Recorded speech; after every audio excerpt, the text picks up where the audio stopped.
الحمد لله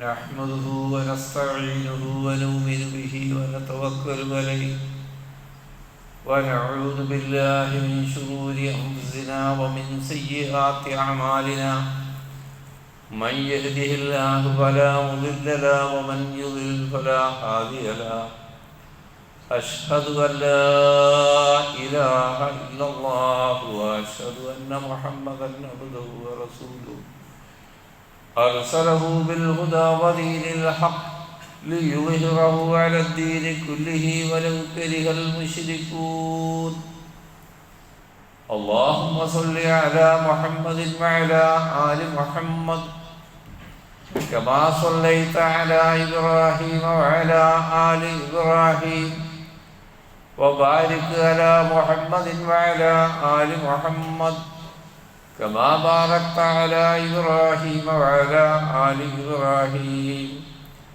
إنك حميد مجيد أما بعد فإن خير الكلام كلام الله وخير الهدي هدي محمد صلى الله عليه وسلم وشر الأمور محدثاتها وكل محدثة بدعة وكل بدعة ضلالة أيها الناس أوصيكم عباد الله وإياي بتقوى الله أعوذ بالله من الشيطان الرجيم بسم الله الرحمن الرحيم إنا أنزلناه في ليلة القدر وما أدراك ما ليلة القدر ليلة القدر خير من 1000 شهر تنزل الملائكة والروح فيها بإذن ربهم من كل أمر سلام هي حتى مطلع الفجر.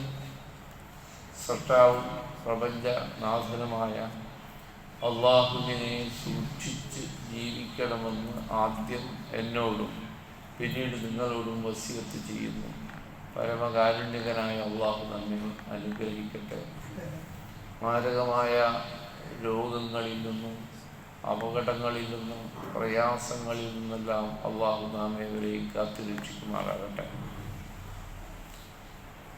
പരിശുദ്ധ റമദാനിൻ്റെ മുഴുവൻ പുണ്യവും നേടുന്ന വിജയികളിൽ അള്ളാഹു നാം ഏവരെയും ഉൾപ്പെടുത്തി അനുഗ്രഹിക്കുമാറാകട്ടെ. പ്രിയ സഹോദരങ്ങളെ, നമ്മൾ ഇപ്പോൾ 3-ാമത്തെ 10-ലാണ്. അതിലെ ദിവസങ്ങൾ തന്നെ കുറച്ച് കടന്നു പോയി. റമദാനെ സംബന്ധിച്ച് ഏറ്റവും നിർണായകമായ ദിനരാത്രങ്ങളാണ് 3-ാമത്തെ 10 എന്ന് നമുക്കറിയാം. കൂടുതൽ ഇബാദത്തുകളിലേക്ക്, പ്രാർത്ഥനകളിലേക്ക്, ഖുർആൻ പാരായണം, പഠനം എന്നിവയിലേക്ക് ഒതുങ്ങേണ്ട സന്ദർഭമാണ് 3-ാമത്തെ 10. സ്വാഭാവികമായി നമ്മൾ പെരുന്നാളിൻ്റെ തിരക്കിലമരുന്നതും ഈ കാലഘട്ടത്തിലാണ്. അങ്ങനെ ഒരു അവസ്ഥ വന്നിരിക്കാം.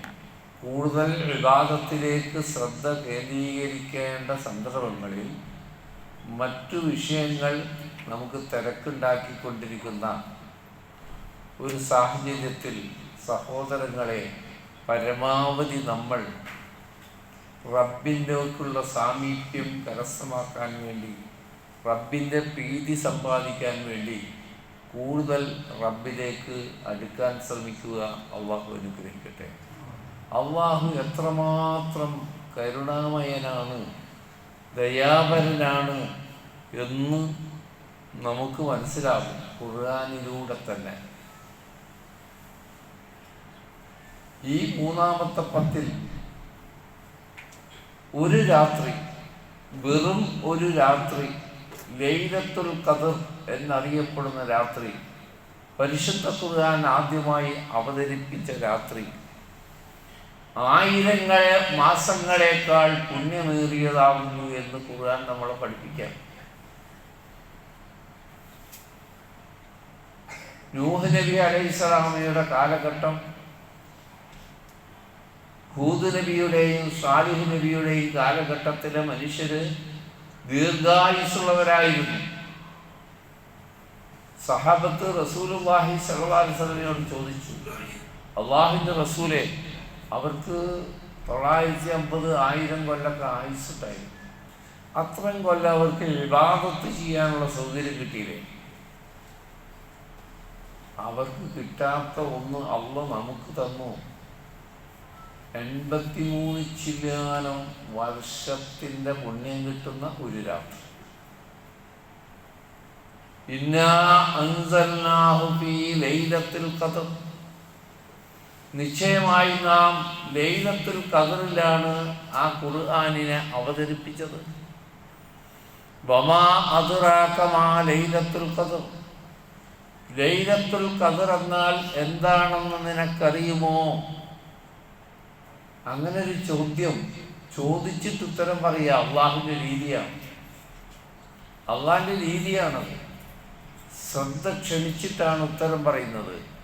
ലൈലത്തുൽ ഖദ്രി ഖൈറും മിൻ അൽഫി ശഹർ, 1000 മാസങ്ങളേക്കാൾ പുണ്യമേറിയതാണ്, ഉത്തമമായതാകുന്നു ആ രാത്രി.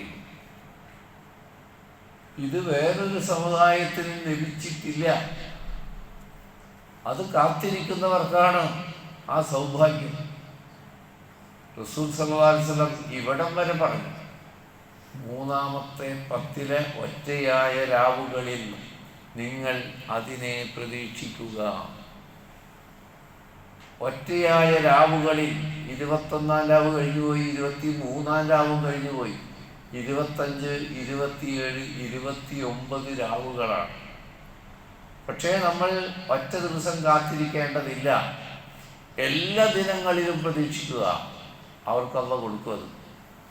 എല്ലാ ദിനങ്ങളിലും നമ്മളത് പ്രതീക്ഷിച്ചുകൊണ്ട് തന്നെ കൂടുതൽ പ്രാർത്ഥനകൾ, ഇസ്തിഗ്ഫാറുകൾ, തൗബകൾ എല്ലാം ചെയ്തുകൊണ്ട് നമ്മുടെ പാപം പുറത്തു കിട്ടാവുന്ന മഗ്ഫിറത്ത് ലഭിക്കാവുന്ന ഒരു അവസരത്തിലേക്ക് നമ്മൾ ശ്രദ്ധ കേന്ദ്രീകരിക്കണം. നമ്മുടെ ശ്രദ്ധ മറ്റു പലതിലേക്കും കൊണ്ടുപോകാനുള്ള ശ്രമങ്ങൾ നമുക്ക് ചുറ്റും ഉണ്ട് എന്നത് കരുതലോടെ വീക്ഷിക്കുക. നമ്മുടെ ഉമ്മ ആയിഷ ബീവി റളിയല്ലാഹു അൻഹാ അള്ളാഹുവിൻ്റെ റസൂലിനോട് ചോദിച്ചു, ഒരു ദിനം, ഒരു രാത്രി ഇന്ന് ലൈലത്തുൽ ഖദ്ർ ആകുന്നു എന്ന് എനിക്ക് തോന്നിയാൽ പ്രത്യേകമായി ഞാൻ ചെയ്യേണ്ട പ്രാർത്ഥന എന്താണ്? അല്ലാഹുവിൻ്റെ റസൂൽ പഠിപ്പിച്ചു കൊടുത്തു, അല്ലാഹുമ്മ ഇന്നക അഫുവ്വുൻ തുഹിബ്ബുൽ അഫ്വ ഫഅഫു അന്നീ. എല്ലാവർക്കും അറിയത്, എല്ലാ നോമ്പുകാലത്തും നമ്മളിത് കുത്തുബയിലും ക്ലാസ്സിലും മറ്റു ലേഖനങ്ങളിലൊക്കെ വായിച്ചു കൊണ്ടേയിരിക്കുന്നതാണ്, പുതിയതല്ല. പക്ഷെ എത്രയാണത് പറഞ്ഞുകൊണ്ടിരിക്കുന്നുണ്ടെന്ന് പരിശോധിച്ച് നോക്കിയാൽ നിങ്ങൾ തറാവീൻ്റെ ഈ 2 റക്അത്ത് കഴിയുമ്പോൾ നിങ്ങൾക്കത് പറയാലോ. തറാവീൻ്റെ ഈ 2 റക്അത്ത് സലാം വീട്ടി കഴിഞ്ഞാൽ അടുത്ത 3-ാമത്തെ റക്അത്ത് തുടങ്ങുന്ന ഇടയിലുള്ള സമയം, പിന്നെ 4 കഴിയുമ്പോൾ വീണ്ടും സലാം വീട്ടുമ്പോൾ പിന്നെ ഇടവേളുണ്ട്. ശേഷം പറയാം, ഫർദ് നിസ്കാരത്തിന് ശേഷം പറയാം, മുമ്പ് പറയാം. ഇന്നൊരു സമയമെന്നില്ല. അല്ലാഹുമ്മ ഇന്നക അഫ്വുൻ റബ്ബേ, നീ തന്നെ മാപ്പാണ്. അള്ളാഹിൻ്റെ ഒരു ഗുണവിശേഷം പറഞ്ഞു നോക്കിയേ, മാപ്പ് നൽകുക എന്നതല്ലേ ഗുണം. ഒരാൾക്ക് മാപ്പ് കൊടുക്കുക എന്നതല്ലേ കരുണാപരമായ ഒരു ഗുണം. അല്ലാഹുമ്മ ഇന്നക അഫ്വുൻ, നീ തന്നെ മാപ്പാണ്. തുഹിബ്ബുൽ അഫ്വ, റബ്ബേ മാപ്പ് നൽകുന്നതിനെ നീ ഇഷ്ടപ്പെടുന്നവനാണ്. ഫഅഫു അന്നീ, അതുകൊണ്ട് എനിക്ക് നീ മാപ്പ് നൽകണമേ. ഞാൻ പാപിയാണ് റബ്ബേ, എനിക്ക് തെറ്റുപറ്റിയിരിക്കുന്നു, കുറ്റങ്ങൾ ഞാൻ ചെയ്തു പോയിരിക്കുന്നു. എന്നോട് മാപ്പ് നൽകി എൻ്റെ പാപങ്ങൾ പൊറുക്കണമേ എന്ന് നിരന്തരമായി നമ്മൾ റബ്ബിനോട് പറഞ്ഞുകൊണ്ടിരിക്കണം. ശൈത്താൻ ഒരു ചിന്ത മനുഷ്യ മനസ്സിൽ വരുത്തും, അങ്ങനത്തെ വലിയ കുറ്റമൊന്നും ഞാൻ ചെയ്തിട്ടില്ലല്ലോ. കുറ്റം ചെയ്ത, വലിയ പാപം ചെയ്തവരല്ല അതൊക്കെ പറയേണ്ടത്. ഞാനങ്ങനെ വലിയ കുറ്റമൊന്നും ചെയ്തിട്ടില്ല എന്നാണെങ്കിൽ റസൂൽ സല്ലല്ലാഹു അലൈഹി വസല്ലം പറഞ്ഞ ഒരു വാക്യം എന്നെയും നിങ്ങളെയും നമ്മുടെ ശ്രദ്ധ ക്ഷണിക്കുന്നതാണ്. അൻ അബീ ഹുറൈറത്ത റളിയല്ലാഹു അൻഹു ഖാല, അബൂ ഹുറൈറയിൽ നിന്ന് ഉദ്ധരിക്കുന്ന ഹദീസാണ്, ഇമാം ബുഖാരി ഉദ്ധരിക്കുന്ന ഹദീസാണ്. സമീഅതു റസൂലല്ലാഹി സ്വല്ലല്ലാഹു അലൈഹി വസല്ലം, അല്ലാഹുവിൻ്റെ റസൂൽ പറയുന്നത് ഞാൻ കേട്ടു. വല്ലാഹി, അല്ലാഹ് തന്നെ സത്യം, ല അസ്തഗ്ഫിറുല്ലാഹ, നിശ്ചയമായി ഞാൻ അള്ളാഹുവിനോട് പൊറുക്കലിനെ ചോദിക്കുന്നു. വ അതൂബു ഇലൈഹി, അള്ളാഹുവിനോട് ഖേദിച്ചു മടങ്ങുന്നു.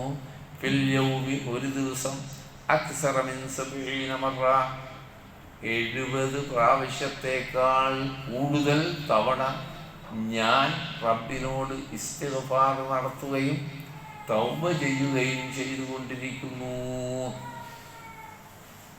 ഈ വിഷയത്തിൽ മറ്റൊരു ഹദീസ് 100 തവണ എന്നാണ്. രണ്ടും വൈരുദ്ധില്ല, രണ്ട് ഹദീസും വൈരുദ്ധില്ല. 70 കൂടുതൽ എന്നാണ് ഈ ഹദീസ്, മറ്റത് 100 എന്നാണ്. എന്തായാലും 70 കൂടുതൽ ആണ് 100.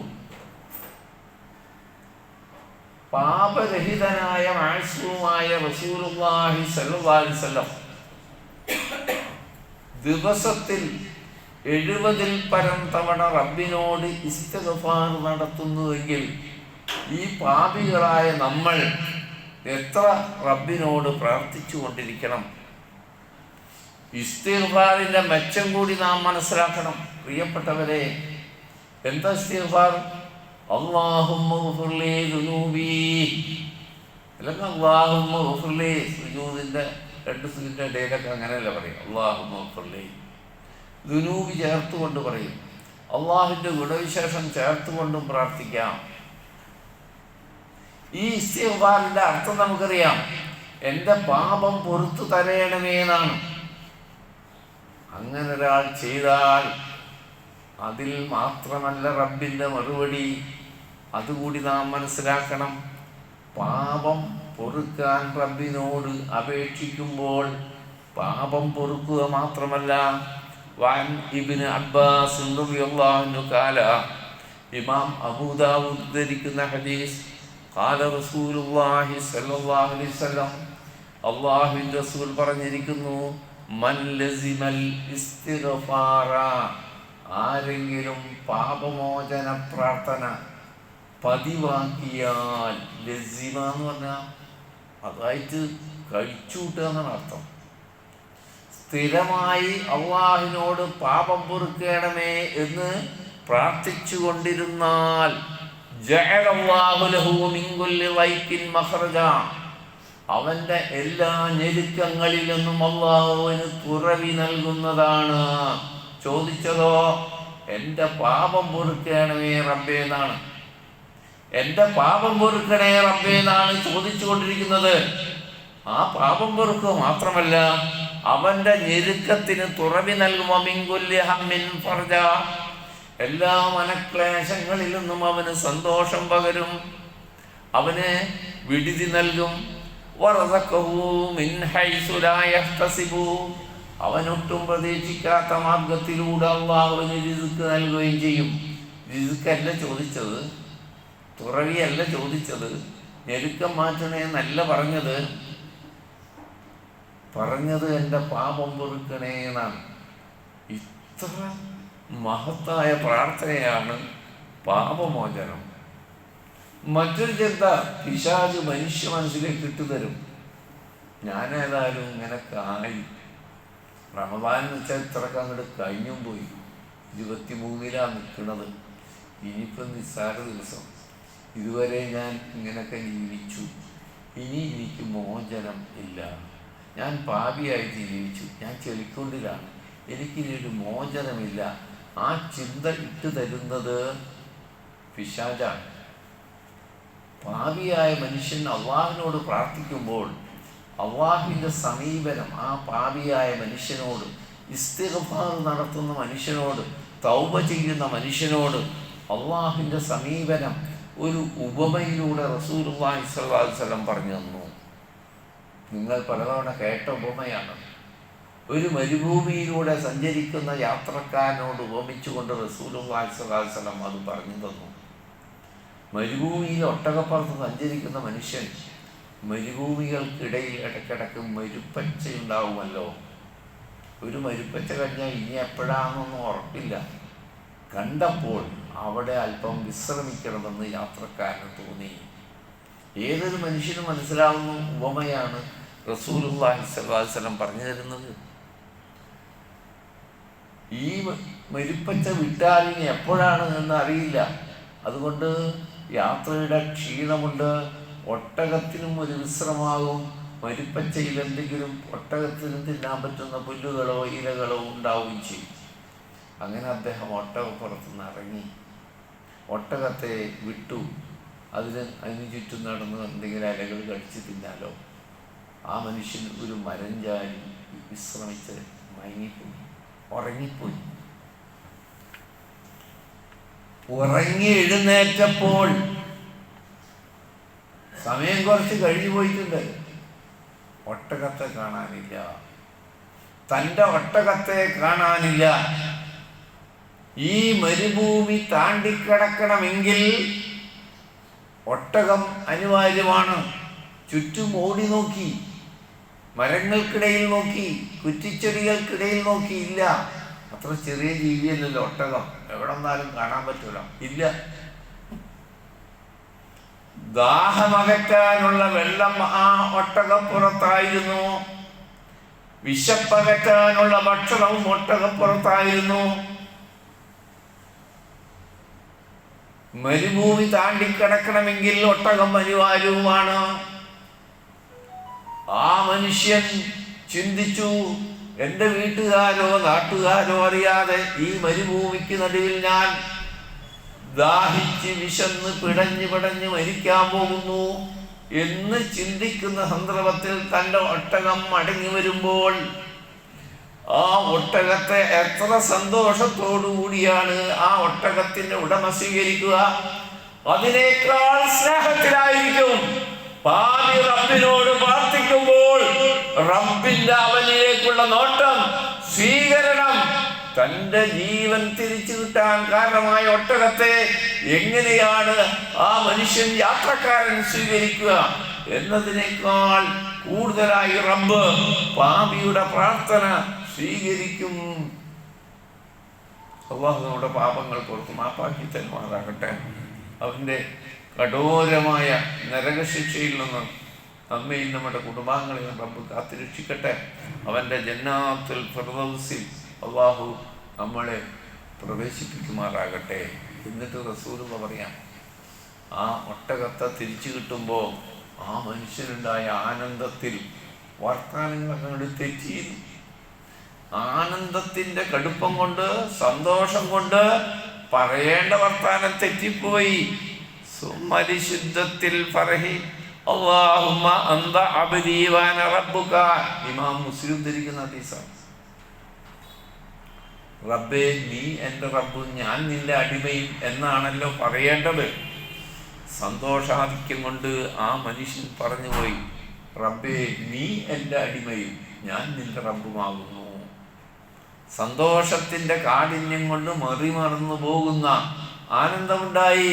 അതിനേക്കാൾ ആനന്ദമായിരിക്കും അള്ളാഹുവിന് ഇസ്തിഗ്ഫാർ നടത്തുന്ന മനുഷ്യരോടുണ്ടാവുക. അള്ളാഹു നമ്മെ അനുഗ്രഹിക്കട്ടെ.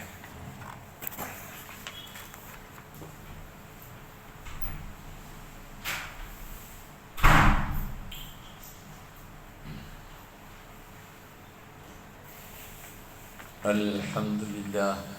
اللهم صل على محمد وعلى آل محمد. أيها الناس أوصيكم عباد الله وإياي بتقوى الله.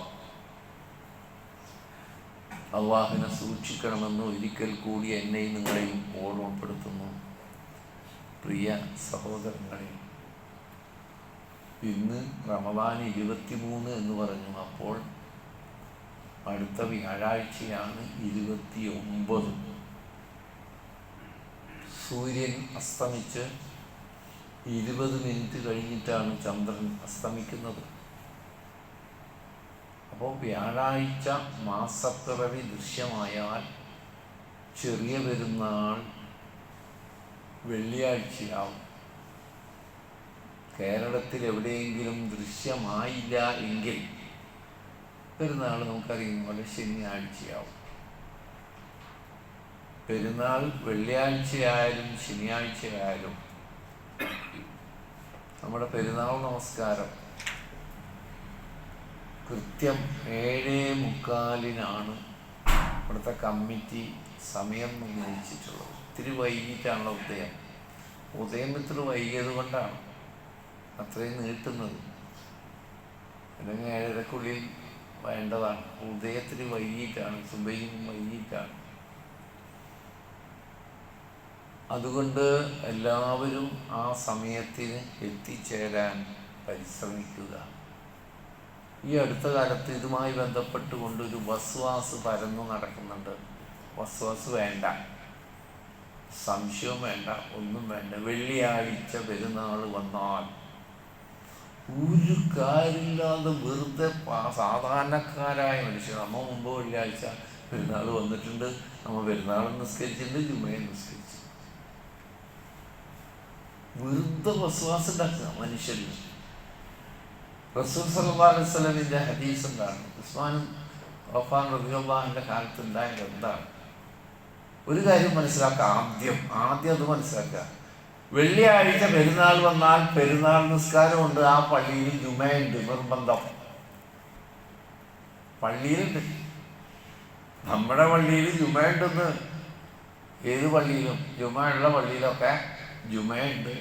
പെരുന്നാൾ നിസ്കാരം പള്ളിയിലായാലും ഈദ്ഗാഹിലായാലും സാധാരണ ജുമയുള്ള പള്ളിയിലൊക്കെ ജുമ വേണം, നിർബന്ധം. പിന്നെന്താ വസ്വാസ് ഉണ്ടായത്? നമ്മളൊന്ന് മനസ്സിലാക്കണം. ആ കാലഘട്ടം മുട്ടിന് പള്ളിയില്ല. എത്രയോ അകലങ്ങളിൽ നിന്നാണ് മസ്ജിദുൻ നബവിയിലേക്ക് ആളുകൾ വരുന്നത്. മദീനയുടെ പ്രാന്തപ്രദേശങ്ങളിലൊന്നും, ഗ്രാമങ്ങളിലൊന്നും പള്ളിയില്ല. വളരെ അകലം നിന്നാണ് വരുന്നത് അവര്. ആ അകലന്ന് വരുന്ന വ്യക്തികൾക്ക് ചില ഇളവ് നൽകിയ വിഷയമാണ് പള്ളിയിൽ ജുമയില്ല. അകലങ്ങളിൽ നിന്ന് വരുന്ന വ്യക്തികൾ പെരുന്നാൾ നിസ്കാരം കഴിഞ്ഞപ്പോൾ റസൂൽ സല്ലല്ലാഹു അലൈഹി വസല്ലം പറഞ്ഞു, ജുമഅക്ക് കാത്തിരിക്കുന്നവർക്ക് കാത്തിരിക്കാം, അല്ല തിരിച്ചു പോകണമെന്ന് ആഗ്രഹിക്കുന്നവർക്ക് പോകാം. ഉസ്മാൻ റളിയല്ലാഹു അൻഹു പറഞ്ഞതും അത് തന്നെയാണ്. അകലങ്ങളിൽ നിന്ന് വന്ന, ഗ്രാമാന്തരങ്ങളിൽ നിന്ന് വന്ന മനുഷ്യരോട് നിങ്ങൾ ജുമയിലും കൂടി പങ്കെടുക്കാൻ ആഗ്രഹിക്കുന്നവർ കാത്തിരിക്കാം, പോയി വരാൻ നേരില്ല, അത്ര ദൂരമാണ്. പോയിട്ട് പിന്നെ ജുമയ്ക്ക് വരാൻ അത്ര അകലെ എന്നുള്ള ആൾക്കാരോട് പറഞ്ഞ ഇളവാണ്. ചില വ്യക്തികൾക്ക് കൊടുത്ത ഇളവിനെ പള്ളിയിൽ തന്നെ ജുമയില്ല എന്ന് തോന്നിപ്പിക്കുന്ന വിധം ചർച്ച മാറ്റി. വേറൊരു കാര്യം മറന്നു. ഇനി ഒരു വ്യക്തി ആ ഇളവ് സ്വീകരിച്ചു എന്ന് വിചാരിക്കാം. ഞാൻ ഏതായാലും പെരുന്നാൾ നിസ്കാരത്തിന് വന്നു, അവർക്കുണ്ടാ നിസ്കാരത്തിന് വന്നവരെ കാര്യമുണ്ടാ, വരാത്തവരുടെ കാര്യമല്ല. വന്ന ആൾ ജുമയിൽ എനിക്ക് ഇളവുണ്ട് എന്ന് മനസ്സിലാക്കി വന്നില്ലെങ്കിൽ അതൊക്കെ വഹറ് നിർബന്ധമല്ലേ? ആലോചിച്ച് നോക്കിയാൽ നിങ്ങൾ. അത് പള്ളിയിൽ വന്ന് ജമാഅത്തായിട്ട് ചെയ്യുന്നത്. അപ്പൊ ഈ പള്ളിയിൽ വരുമ്പോൾ ഇവിടെ എന്താ നടക്കുന്നത്? പള്ളിയിൽ വന്ന് വഹറ് ജമാഅത്തായി നിസ്കരിക്കണ്ടേ? അപ്പൊ ഇവിടെ എന്താ നടക്കുക? ജുമാ. വെറുതെ ആവശ്യമില്ലാത്ത ചർച്ചയാണ്. നമ്മ പെരുന്നാളിലും പങ്കെടുക്കുന്നു, ജുമയിലും പങ്കെടുക്കുന്നു. അത് മഹാപുണ്യമാണ്, ലാഭമാണ്. അല്ലാഹു അനുഗ്രഹിക്കട്ടെ. നമ്മുടെ പെരുന്നാളിൻ്റെ സന്തോഷത്തിൽ ഒന്ന്, സന്തോഷിക്കുന്ന ദിവസമല്ലേ പെരുന്നാള്, ആ സന്തോഷത്തിലൊന്ന് നമുക്ക് ചുറ്റും വന്ന് ആരും പട്ടിണി കിടക്കുന്നില്ല എന്ന് ഉറപ്പുവരുത്തലാണ്. ആ രീതിയിലാണ് ഫിത്ർ സക്കാത്ത് സംവിധാനം ചെയ്യപ്പെട്ടിട്ടുള്ളത്. നിങ്ങളെ മനസ്സിൽ തോന്നുന്ന ഒരു ചോദ്യം, നോമ്പ് കാലത്ത് തന്നെ കിട്ടിയ കിറ്റുകൾ, അരി വിൽക്കുന്ന പാവങ്ങൾ, പുറത്തേക്ക് വിൽക്കുന്ന പാവങ്ങൾ, ഇങ്ങനൊക്കെ പലതരം ആൾക്കാരുണ്ട്. ശരിക്കും ഞെരുങ്ങുന്നവരുണ്ട്, പല പല ഭാഗത്തു നിന്നായി കിട്ടിയ സഹായം കിട്ടിയവരൊക്കെ ഉണ്ട്. അപ്പം ഫിത്ർ സക്കാത്ത് കൊടുക്കണോ? വേണം. എത്ര സമ്പന്നമായാലും ഇസ്ലാമിൻ്റെ ചിഹ്നമാണ്, ഒഴിവാക്കാൻ പറ്റില്ല. ഒഴിവാക്കാൻ പറ്റില്ല, ഫിത്ർ സക്കാത്ത് ഒഴിവാക്കാൻ പറ്റില്ല. ഒരു പട്ടിണിക്കാരും ഇല്ലാതെ വിചാരിക്കാം, എന്നാലും ഫിത്ർ സക്കാത്ത് കൊടുക്കണം. ഇസ്ലാമിന്റെ ചിഹ്നമാണ്. ആ ചിഹ്നം മാറ്റി വെക്കാൻ പറ്റില്ല. ഇനിയൊരു പട്ടിണി വരില്ല എന്ന് തോന്നുന്നുണ്ട. അങ്ങനൊക്കെ ഒരു തെറ്റിദ്ധാരണ ഉണ്ടാകും. ക്ഷാമം വരില്ല, പട്ടിണി വരില്ല. നമ്മുടെ സഹോദരങ്ങൾ എത്ര പേര് ഗൾഫിലേക്ക് പോവുകയും വന്നതും ചെയ്തുകൊണ്ടിരുന്നതാ. ഇപ്പൊ അവരുദ്ദേശിച്ച ഡേറ്റിൽ പോകാൻ പറ്റാതെ എത്ര പേര് വിഷമിക്കുന്നു, ഇങ്ങോട്ട് വരാൻ പറ്റാതെ, തിരിച്ചു പോകാൻ പറ്റാതെ. നമ്മൾ പ്രതീക്ഷിച്ചതാണ് അത്. പെട്രോൾ കിട്ടാണ്ടായാൽ എല്ലാ ചലനങ്ങളും നിന്നില്ലേ? ഹോട്ടലുകൾ അടച്ചുപൂട്ടിക്കൊണ്ടിരിക്കുന്നു, വാതകം കിട്ടാതെ. നമ്മൾ വിചാരിച്ചതാ? അങ്ങനെ വിചാരിച്ചിട്ടാ ഹോട്ടൽ തുടങ്ങിയത്? നമ്മൾ വിചാരിക്കണ്ട. അതുകൊണ്ട് ഒരു ക്ഷാമമില്ല, പട്ടിണിയില്ല എന്ന ഘട്ടത്തിലും ഫിത്ർ സക്കാത്ത് നിർത്തിവെക്കാൻ പറ്റില്ല. ഇനി അതിൻ്റെ ആവശ്യം വരില്ല, അല്ലെങ്കിൽ ക്ഷാമം വരില്ല എന്നൊന്നും ജനങ്ങളുടെ ഈ പരിപാടി കാണുമ്പോൾ പേടിക്കണം. ജനങ്ങളുടെ ഈ ദുർവ്യയങ്ങൾ കാണുമ്പോഴേ ഇനിയും പട്ടിണി വരൂ എന്ന് ഭയപ്പെടേണ്ട ഒരു സ്ഥിതിയാണ്. അള്ളാഹു നമ്മളെ കാത്ത് രക്ഷിക്കട്ടെ. പ്രിയ സഹോദരങ്ങളെ, പരിശുദ്ധ ഖുർആൻ പാപിയായ മനുഷ്യനോട് പറയുന്ന ഒരു വർത്തമാനം കൂടി നമ്മൾ കേൾക്കണം. സൂറത്ത് സുമറിലെ 53-ാമത്തെ ആയത്ത്, ഖുൽ യാ ഇബാദിയല്ലദീന അസ്റഫൂ അലാ അൻഫുസിഹിം ലാ തഖ്നതൂ മിൻ റഹ്മത്തില്ലാഹ് ഇന്നല്ലാഹ യഗ്ഫിറു ദുനൂബ ജമീഅ ഇന്നഹു ഹുവൽ ഗഫൂറുർ റഹീം. നബിയെ പറഞ്ഞു കൊടുക്ക്, യാ ഇബാദിയല്ലദീന അസ്റഫൂ അലാ അൻഫുസിഹിം, സ്വന്തത്തിന്റെ മേൽ അതിര് വിട്ട് കുറ്റം ചെയ്ത, പാപം ചെയ്ത എൻ്റെ ദാസന്മാരോട് പറയൂ നബിയെ. ആരോട് പറയാൻ? അമിതമായി പാപം ചെയ്തു പോയ, അസ്റഫ എന്ന് പറഞ്ഞാൽ, ഇസ്രാഫ് എന്ന് പറഞ്ഞാൽ അമിതത്വല്ലേ? സ്വന്തത്തിന്റെ മേൽ എന്ത് തെറ്റ് ചെയ്താലും സത്യത്തിൽ നമുക്കെതിരെയാണ്. ഞാൻ എൻ്റെ സഹോദരനെ മർദ്ദിച്ചാൽ സത്യത്തിൽ ഞാൻ എനിക്കെതിരെയാണ് ആക്രമണം ചെയ്തത്. എൻ്റെ സഹോദരനെ ഞാൻ ചീത്ത വിളിച്ചാൽ സത്യത്തിൽ ഞാൻ എനിക്കെതിരെയാണ് ആ വർത്തമാനം പറഞ്ഞത്. ഏത് തെറ്റ് ചെയ്താലും, അള്ളോടുള്ള തെറ്റ് ചെയ്താലും മനുഷ്യരോടുള്ള തെറ്റ് ചെയ്താലും ഫലത്തിൽ ഞാൻ എനിക്കെതിരെ പ്രവർത്തിച്ചു എന്നതാണ്. ഒരു സഹോദരന് ഗുണം ചെയ്താൽ എനിക്ക് വേണ്ടി ഞാൻ ഗുണം ചെയ്തു എന്നതാണ്. റബ്ബിൻ്റെ കാര്യത്തിൽ ഞാനൊരു പുണ്യം ചെയ്താൽ എനിക്ക് സഹായകമാവുന്ന ഒരു പുണ്യം ഞാൻ ചെയ്തു. അങ്ങനെ ചിന്തിക്കാൻ മനുഷ്യന്മാർക്ക് പറ്റില്ല. ഞാൻ എൻ്റെ ഒരു അയൽവാസിക്ക്, സുഹൃത്തിന് ദ്രോഹം ചെയ്താൽ ഫലത്തിൽ ഞാൻ എന്നോട് ദ്രോഹം. ഖുർആൻ അങ്ങനെ തന്നെയാണ് പറഞ്ഞുകൊണ്ടിരിക്കുന്നത്. തോട്ടക്കാരൻ തോട്ടത്തിലേക്ക് പോയപ്പോൾ അഹങ്കാരിയായ ആൾ പറയുന്ന വദഖല ജന്നതഹു വഹുവ ളാലിമുൻ ലിനഫ്സി, ആ തോട്ടക്കാരൻ അഹങ്കാരത്തോടു കൂടി അവൻ്റെ തോട്ടത്തിൽ കടന്നപ്പോൾ വഹുവ ളാലിമുൻ ലിനഫ്സി, അവൻ അവനോട് തന്നെ ആക്രമണം ചെയ്തുകൊണ്ടുള്ള അവസ്ഥയായിരുന്നു. അഹങ്കാരം എന്നൊക്കെ പറഞ്ഞാൽ താങ്ങാൻ പറ്റാത്ത നമുക്ക് വെറുതെ ഒരു ആവശ്യമില്ലാത്ത ഭാരം കയറ്റി വെക്കണേ. അഹങ്കാരം എന്ന് പറഞ്ഞാൽ താങ്ങണ്ടേ. മനസ്സിൽ വിചാരിച്ചിട്ട് എന്താ കാര്യം? അത് താങ്ങാനുള്ള കെൽപ്പം നമുക്കില്ലല്ലോ. അത് അള്ളാഹ്ക്ക് മാത്രമല്ലേ ഉള്ളൂ. കിബിർ അള്ളാഹ്ക്ക് മാത്രമാണ്, ഒരു സൃഷ്ടിക്ക് അനുവദിച്ചില്ല കിബിർ. അപ്പൊ അത് താങ്ങാൻ പറ്റാത്ത ഭാരം വെറുതെ വിളിച്ച് നമ്മുടെ വലയിൽ എടുത്ത് വിട്ട് നമ്മൾ. അള്ളാഹു നമ്മളെ കാത്ത് രക്ഷിക്കട്ടെ. ഇവിടെ വിളിക്കാൻ പറഞ്ഞത് ആരെയാണ്? യാ ഇബാദിയല്ലദീന അസ്റഫൂ അലാ അൻഫുസിഹിം, സ്വന്തത്തോട് അതിരുവിട്ട് അന്യായം ചെയ്ത എൻ്റെ ദാസന്മാർ, ലാ തഖ്നതൂ മിൻ റഹ്മത്തില്ലാഹ്, അല്ലാഹുവിന്റെ കാരുണ്യത്തിൽ നിന്ന് നിങ്ങൾ ഒരിക്കലും നിരാശപ്പെടരുത്. ഇന്നല്ലാഹ യഗ്ഫിറു ദുനൂബ ജമീഅ, അല്ലാഹു മുഴുവൻ പാപങ്ങളും പൊറുത്തു തരുന്നതാണ്. ഇന്നഹു ഹുവൽ ഗഫൂറുർ റഹീം, നിശ്ചയമായും അവൻ അങ്ങേയറ്റം പൊറുക്കുന്നവനും കരുണാവാരിയുമാകുന്നു. അള്ളാഹു നമ്മുടെ പാപങ്ങൾ പൊറുത്തു തരുമാറാകട്ടെ. നമ്മുടെ തൗബ അള്ളാഹു സ്വീകരിക്കുമാറാകട്ടെ. നമ്മുടെ നോമ്പും നമ്മുടെ നമസ്കാരവും രാത്രി നിസ്കാരവും അതുപോലെ തന്നെ ദാനധർമ്മങ്ങളും സദഖയും സക്കാത്തുമെല്ലാം അള്ളാഹു സ്വീകരിച്ച് മഹത്തായ പുണ്യം നൽകി അനുഗ്രഹിക്കുമാറാകട്ടെ. ഈ കാലയളവിൽ നമുക്ക് സംഭവിച്ച അബദ്ധങ്ങൾ, തെറ്റുകുറ്റങ്ങൾ ഓർത്ത് മാപ്പാക്കി തരുമാറാകട്ടെ. ഫിത്ർ സക്കാത്തിൻ്റെ കാര്യം പറഞ്ഞപ്പോൾ ഇവിടെ നിശ്ചയിച്ചിട്ടുള്ളത് ഒരു വ്യക്തിക്ക് 110 രൂപയാണ്. അരിക്ക് വില കൂടുകയും അത് വിതരണത്തിനുള്ള സൗകര്യം, കിറ്റ് കാര്യങ്ങളൊക്കെ വേണമല്ലോ. 110 രൂപയാണ് ഒരാളുടെ. അപ്പോൾ 5 പേരുള്ള ഒരു വീട്ടിൽ നിന്ന് ഫിത്ർ സക്കാത്ത് വരുമ്പോൾ 550 രൂപ. ഒരാൾക്ക് 110 രൂപയാണ് ഇവിടുത്തെ കമ്മിറ്റി നിശ്ചയിച്ചിട്ടുള്ളത്. അത്രയും വേഗം കൊടുത്താൽ വേഗം അരി വാങ്ങാം. പെട്ടെന്ന് നിലാവ് കൊണ്ടൊക്കെ അറിഞ്ഞ് വൈകി കൊടുക്കാൻ പറ്റില്ല. അന്ന് തന്നെ വ്യാഴാഴ്ച രാവിലെ തന്നെ നമുക്ക് വേണമെങ്കിൽ വിതരണം ചെയ്യാം. മാസപ്പിറവ് കണ്ടില്ലെങ്കിലും നമുക്ക് ഫിത്ർ സക്കാത്ത് മുൻകൂട്ടി കൊടുക്കാം, വൈകിയും കൊടുക്കാൻ പാടില്ലാത്തത്. അത് ശ്രദ്ധിക്കുക. പല ചെലവിൻ്റെ കൂട്ടത്തിൽ ഇസ്ലാമിൻ്റെ ഒരു ചിഹ്നം ഞാനും നടപ്പാക്കി, ഞാൻ മുസ്ലിം ഉമ്മത്തിലൊരംഗമാണ് എന്ന് സന്തോഷിക്കാവുന്ന ഒരു കാര്യം അള്ളാഹു അനുഗ്രഹിക്കട്ടെ. اللهم اغفر للمؤمنين والمؤمنات والمسلمين والمسلمات الأحياء منا والأموات إنك مجيب الدعوات يا قاضي الحاجات. اللهم ربنا آتنا في الدنيا حسنة وفي الآخرة حسنة وقنا عذاب النار. آمين برحمتك يا أرحم الراحمين.